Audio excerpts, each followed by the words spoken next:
يلا ابدأ. خلا يلا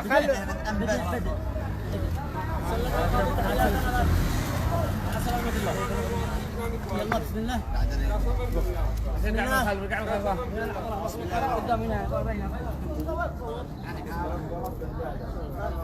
الله الرحمن الرحيم. بداية أهنئ نفسي وأهنئ المجتمع وأهنئ الرأي العام وأهنئ العدالة على صدور الحكم العادل من الجناه المرتكبين لجريمة قتل المغدور الشهيد عبد الله الأغبري.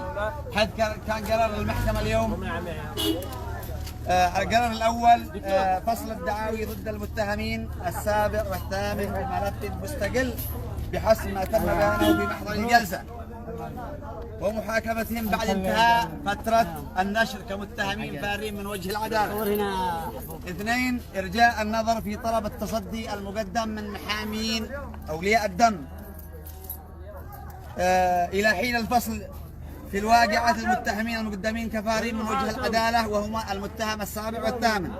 3. إقفال باب المرافعة بالنسبة للدعوى الجزائية المرفوعة ضد المتهمين الأول وحتى السادس، وحجزها الحكم والنطق بهم في حيثية حكمه في الجلسة.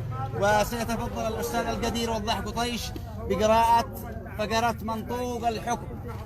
تم النطق بالجلسة بتاريخ يومنا هذا السبت الموافق 17/10/2020.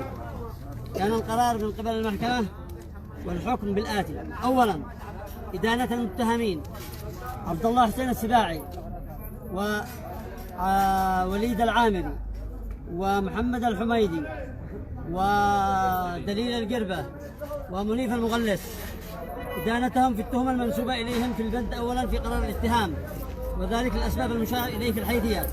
ثانيا، إدانة عبد الله إسماعيل عون القدسي بالتهمة المنسوبة إليه في قرار الاتهام، وذلك الأسباب المشار إليها في الحيثيات.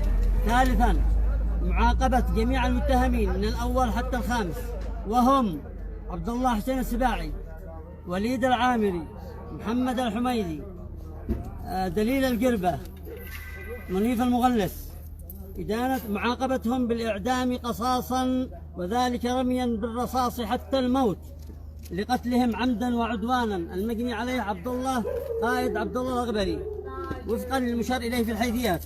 رابعا، معاقبة عبد الله إسماعيل محمد عون القدسي لمدة 2 تبدأ من تاريخ القبض عليه، بالحبس لمدة 2 تبدأ من تاريخ القبض عليه، وذلك الأسباب المشار إليها في الحيثيات.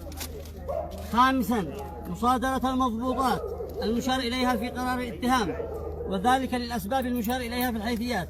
سادسا، إلزام المتهمين من الأول وحتى الخامس بدفع أغرام ومخاسير التقاضي لأولياء دم المجني عليه عبد الله قائد الأغبري، وذلك مبلغ وقدره 400,000 ريال، ذلك ما حكمت به المحكمة.